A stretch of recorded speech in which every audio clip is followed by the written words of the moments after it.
What's up and welcome to Kaizer's channel. Today we'll be reviewing this, the Crossbone Gundam X1 Full Cloth. Now I'm extremely hyped to review this because ever since I learned about this machine from the Gundam vs game, I already knew that I must get this when it's out on the metal build. And so I was actually very excited when they released the first X1 series. And I was expecting that they will release the Full Cloth as an option set. However, instead of an option set, they fully completely release it along with the X1 body, and this is what we got. So enough of that, let's open this and check it out.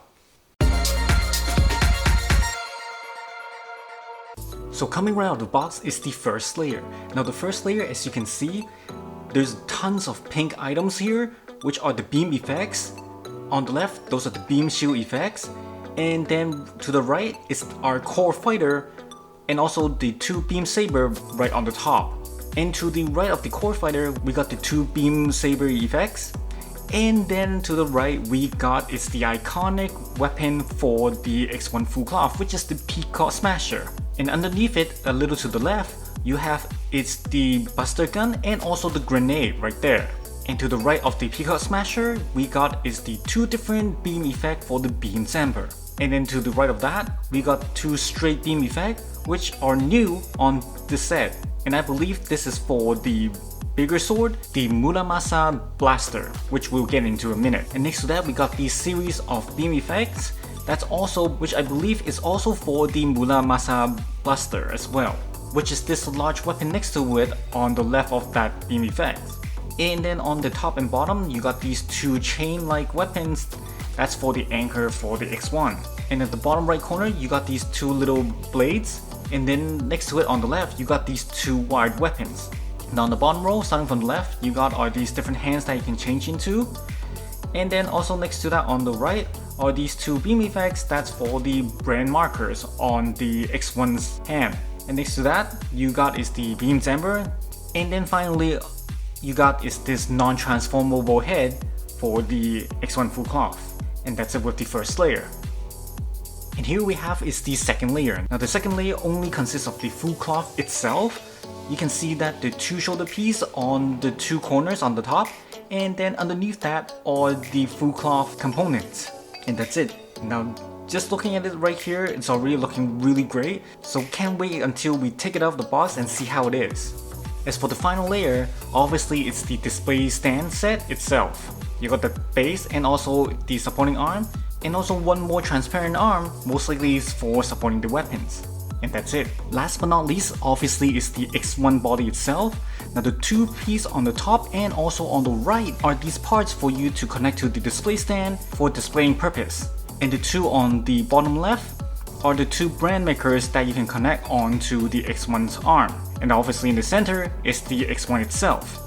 And that's it with all the items from the box. So let's take them out of the box and check it out.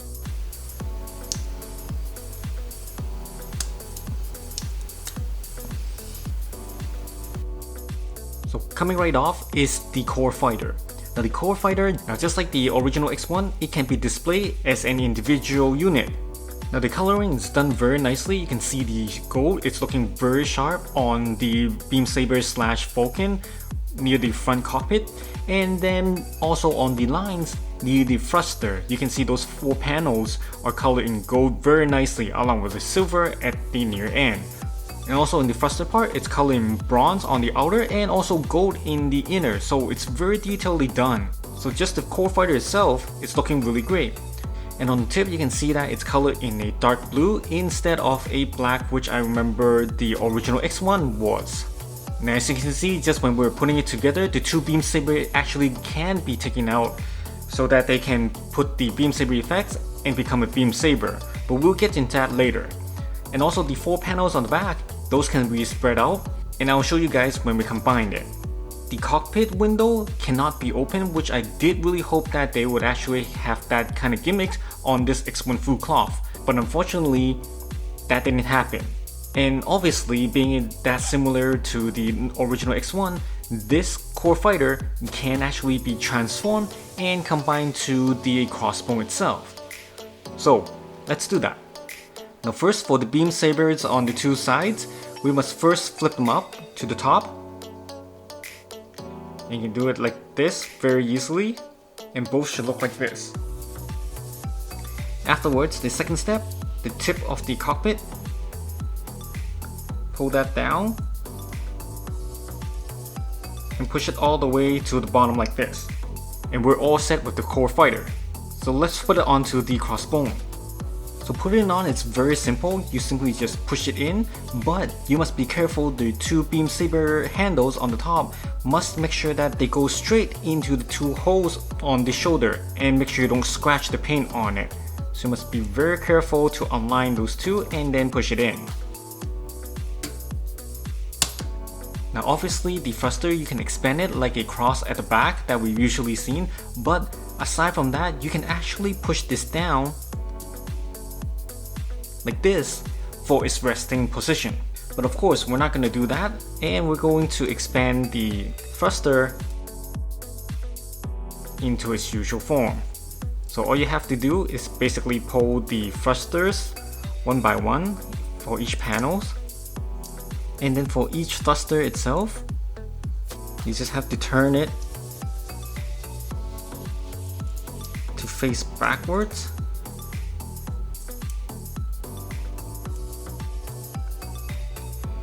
And then you're done for the thruster. Next, we'll be putting the brand marker on the two arms, and all you have to do is just basically align the holes at the back and then push it in.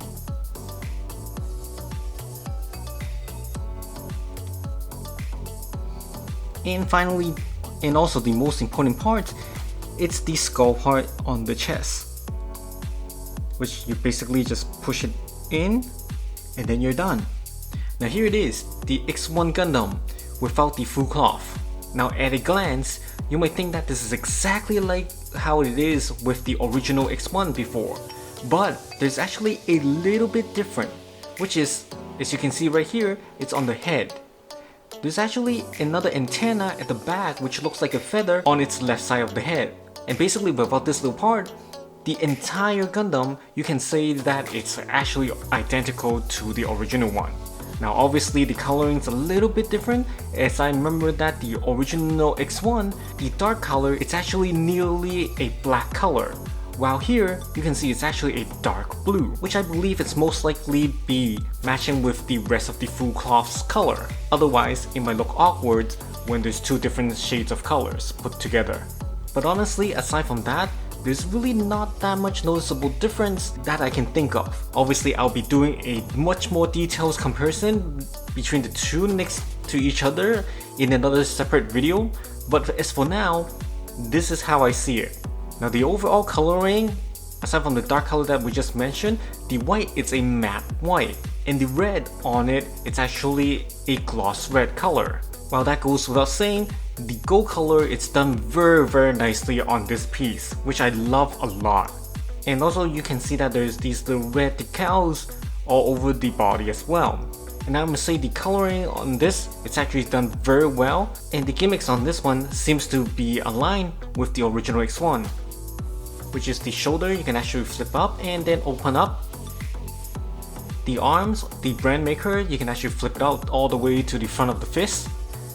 And the front of the waist guard, that can be actually turned into a hook, a grappling hook. And at the back of the legs, you can actually pull the two handles out from that and combine it with a blade to form the dagger knife. And at the bottom of the feet, you can use the same blade from the dagger that we just mentioned and put it on at the bottom of the feet. And I also forgot to mention the head gimmicks, which is very similar to the F91 where you can flip it at the top of the head and the mouth can open, so that's exactly the same as well. Here is the non-transferable head. Obviously the only difference with the main head is that the mouth cannot open, and that's about it. Now you can see that there's difference on the eye patch. That one is actually attached to the antenna, and you can take off the antenna and put it onto the transformed head if you want. So you can mix and match based on what you want for the look. So basically the gimmicks on the main body, it's exactly the same as the original X1. So there's actually nothing new on that. As for the movement, it's exactly the same as the X1. Obviously the head you can turn. left and right. The arms, forward and backward, basically 360.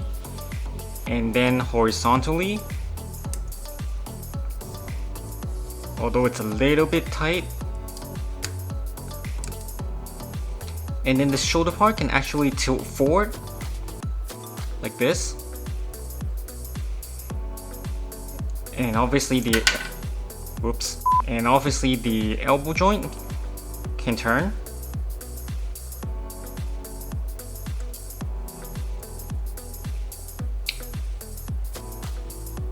And then this midsection can also turn as well, 360.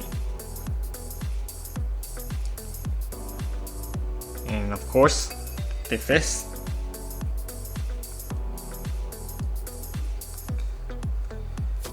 Let's put this back first. Just clipped on. And then the torso can bend forward. Take a look again on the side, like this.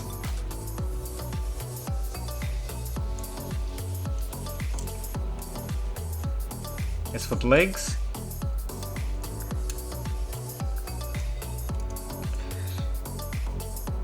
goes up pretty high, way above horizontal. But as for the back, this is as much as it can go. Just a little bit, approximately around 45 degrees backwards, and that's about it on the thigh. Forgot to mention on the thigh, it can actually goes on this side as well. It goes approximately around this angle. I think it can go a little bit further, but yep, it can. But you have to move the side piece to the front or to the back, otherwise it's gonna block the way on the thigh. So make sure that it doesn't clash onto this piece and cause damage. As for the knee section,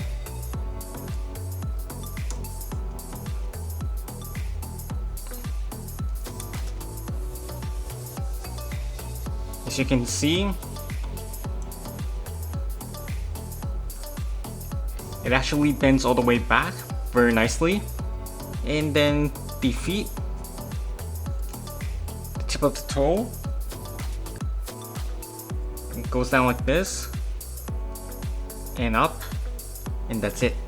The overall tightness is pretty well done, other than the fact that the torso is a little bit weak for my liking. But aside from that, the rest of the body is pretty tight. So enough with this, let's put on the full cloth to see how it is. So in order to put on the full cloth, there's a couple things that we need to do in order to prepare that.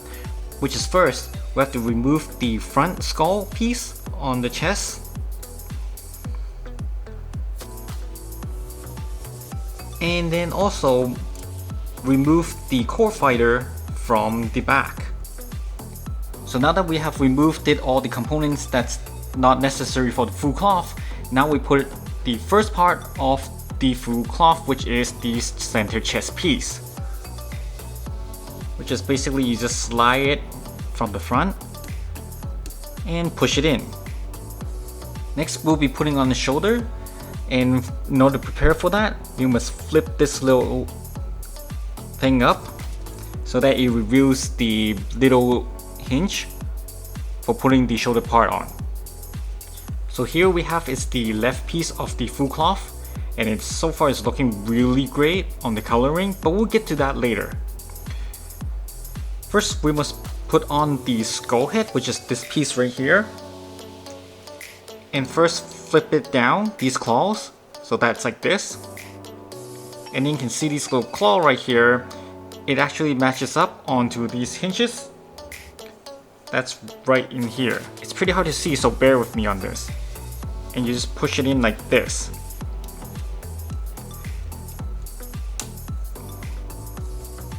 Now if we open it, maybe it's easier to see. This little hinge right here, that's on the top and bottom, and we just hook it up like this.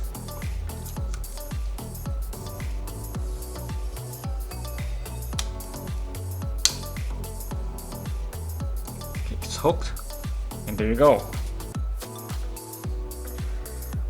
Now when putting on, you must first pull the skull head, tilt it up a little bit.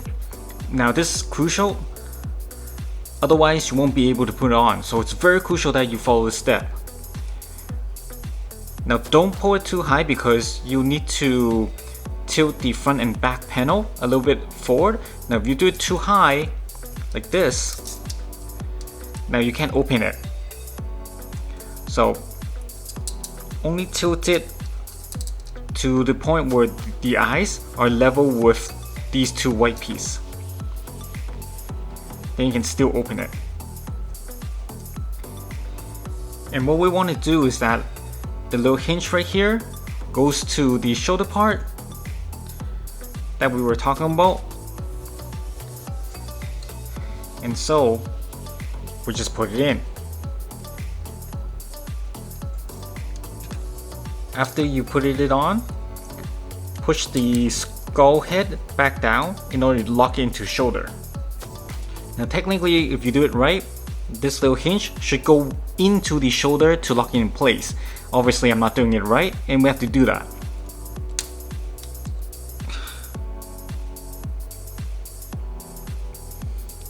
Well, that came off.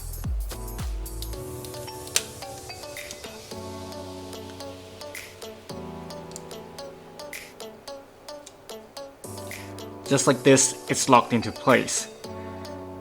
Now I think it's easier to take the entire shoulder off to put it on and lock it, but you have to remember, now that we have taken it out, putting it back on might be a little bit tedious because of this chest piece right here, but let's try it anyways.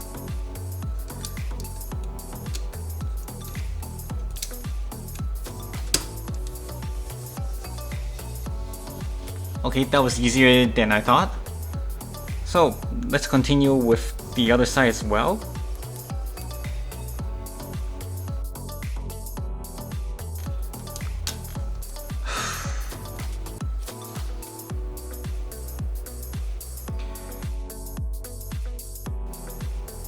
Yeah, it's just as hard on the other side as it is with the left. So really do suggest you to take the entire shoulder off in order to lock it in place. So putting back the shoulder, let's align this and slide it in. Make sure the little chest piece right here goes between the full cloth and also the shoulder point.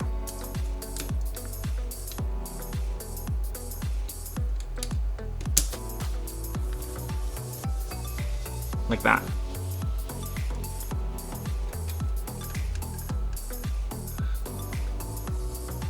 As for the back, we need to get this piece, the collar piece.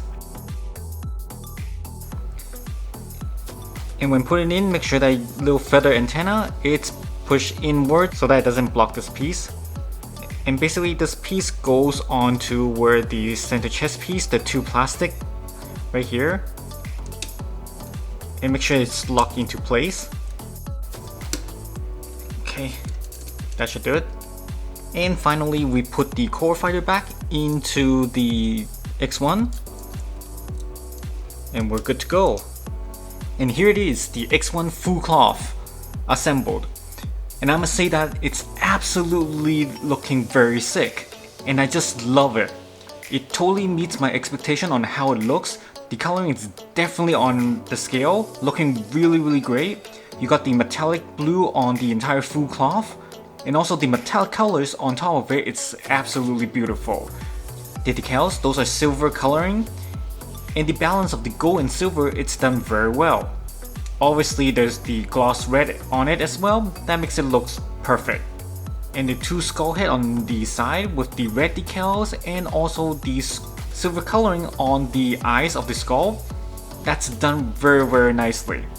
You can definitely feel the designer's heart put into it and the effort to make this piece looks really great.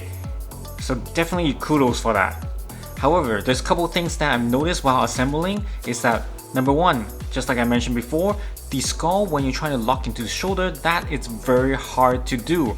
So I'm not sure if there's actually some design flaws in it, but it's definitely really hard to push that in. Now the amount of force I have to put in, it's pretty extreme. I was actually very scared that I'm gonna break this great piece just on the shoulder. So for you guys, definitely have to be careful when doing that. Second of all, the two side piece for the full cloth, it's actually pretty heavy, so I kind of feel that it's actually weighing down on the inner small shoulder of the X1, and definitely have no idea if this actually prolongs, would it actually screw up the inner shoulder's joint. So that is something that I worry about. Hopefully it doesn't, but that's something to keep in mind. And last, it's the centerpiece on the chest piece where the skull is. I've noticed that the color on that piece is actually a very dark blue, totally different from how it is before. Now if you zoom in enough, like you see here, you see that the top half of the removable piece of the skull, it's actually very different from the lower piece, which is from the X1 itself. Now again, I'm not sure if this is another miss on the metal build or it was actually intended to be like this, because on the original piece that we removed from the X1, it's actually a very different blue compared to this one. So definitely weird to see that there's two different tones of blue on here. But aside from that, this piece is looking very awesome, and I'm kinda at a loss of words to describe how excited I am looking at this. So let's check out the movement on this piece. So first and foremost is this front piece right here. It can actually move a little bit right here, but don't go any higher, otherwise it will pop out. As for the front side panels, you can actually open it up all the way to the side.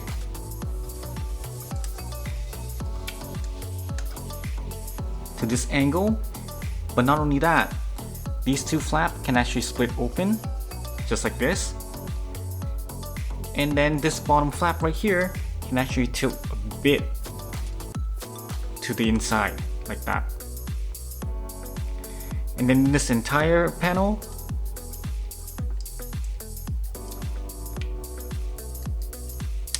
can actually tilt very little at an angle, just like that. Aside from that, this flap right here in the shoulder can flip out, just like the inner shoulder can too.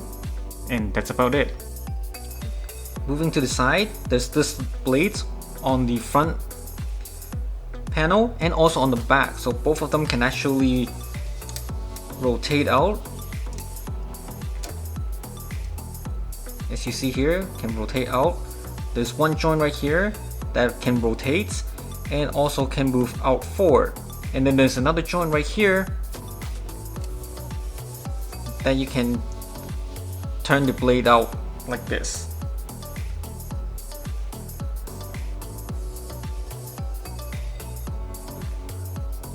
So it looks like a scythe.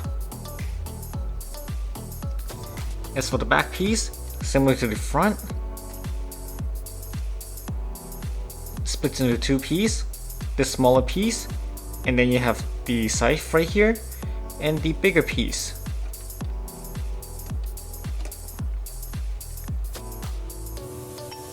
Like that. As for the shoulder gimmicks, first you remove the skull head. So once you take it out, you will need to put this little piece in order for you to equip onto the hands. Simply just place it on top and push it in. And then you see this marking, that's for you to put on the brand maker.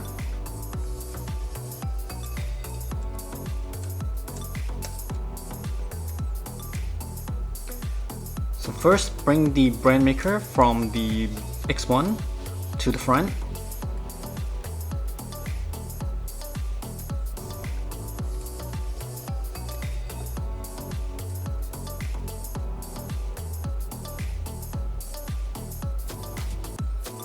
And afterward, just match the pattern onto the brand maker and then push it in. So once it's in, push the claws all the way to the back, and then you're done. So as requested by a fellow viewer, here's the height comparison with another metal build, which is the XJR Repair 4. And you can see that the height is relatively the same, only that the X1 is actually slightly shorter. similarly to the F91, which is a little bit shorter than other metal build Gundams as well. Let's go check out the weapons and see how it is. So here are the weapons for the full cloths without their beam effects. As you can see on the left, you got the Buster Gun and also the Beam Zamber, and also the grenade. You have the Muramasa Blaster, and then on the right you have is the Peacock Smasher, and underneath that you have the 2 screw whips. So we're going to start off with the Beam Zamber. Now starting with the Beam Zamber, as you can see on the handle, it's actually covered in a matte white, and then it's colored in a very pale gold, which is very surprising considering that the metallic gold on the full cloth is actually really bright and it's done really well. However, here it's actually very pale. And also you can see that on the triangle, it's actually painted pretty poorly. Now aside from the coloring, just like the original X1, this Beam Zamber actually can connect to 2 different types of beam effect. One is, as you can see here, it's a pretty straight beam effect. And then another one which is a little more curved beam effect, which you can see right here. Next you have this Buster Gun, which again, similar to the Beam Zamber, the gold is actually very pale here, and the paint's actually done only so-so. So definitely they can do better on that. And then lastly we have right here, it's the grenade. The grenade is actually pretty small. You have the overall, it's gray, and then there are these smaller parts that's actually colored in a very pale gold, similar to the rest of the 2 guns. And on the tip you have its color silver, and that's it. Now these 3 items can actually combine into each other, so here's how you do it. So here we have is the Beam Zamber. First, turn this up to upwards like this, and as for the Buster Gun, flip this up and then push the handle forward so it becomes like this. And you can see this pin right here. And then on the Beam Zamber there's a hole, so you match them up together and push it in.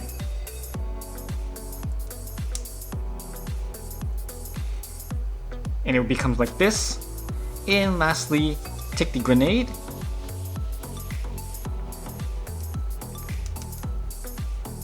and put it on the tip. So it's like this. So here is the Muramasa Blaster. As you can see, it's actually in sword mode, but this one can change into a blaster mode too. And here's how you do it. So here is how you change into the blaster mode. First, this handle guard, you pull this down all the way. And then this bottom piece right here, you pull this down. Just like this. And this piece right here, you have to pull it out. And here it is.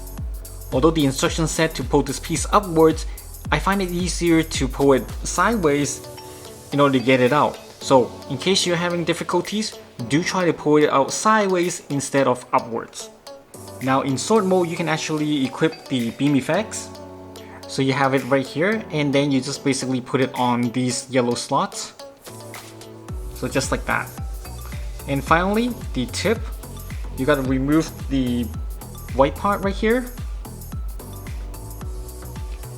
So once you remove that, you can actually choose between a small piece like that or a much longer piece. Now you can choose between either one, whichever you like, but for me, I'll actually go with the longer one since it looks cooler. So here we have is the Peacock Smasher, and the coloring is done pretty nicely. You got on the dark blue, it's actually a plastic blue and it's not a metallic color. While the entire frame, it's actually in a metallic gray. And then lastly, on the little white cylinders all over it, those are in a semi-white color and then covered with a shinier gold, which is very different from the Zen Buster that we've seen just now. And then finally, on the 2 sides, the little claws, those are in a much brighter gold. Now the Peacock Smasher has this really neat gimmicks, which is how it expands, and here's how you do it. Now first, turn these 2 sides outwards like this, and then at the bottom, you can see this little piece right here that's actually in different color. Push that forward. Now I'm going to show you in the front. I'm going to push it forward.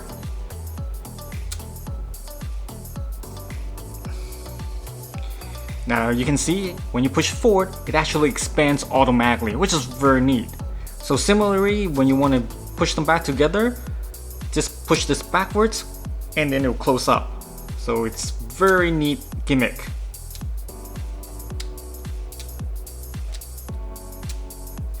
Now as for these screw whips, there's actually nothing much to it other than that the tip is actually screwed with these orange hooks on it, connected by a very gold piece, as you can see here.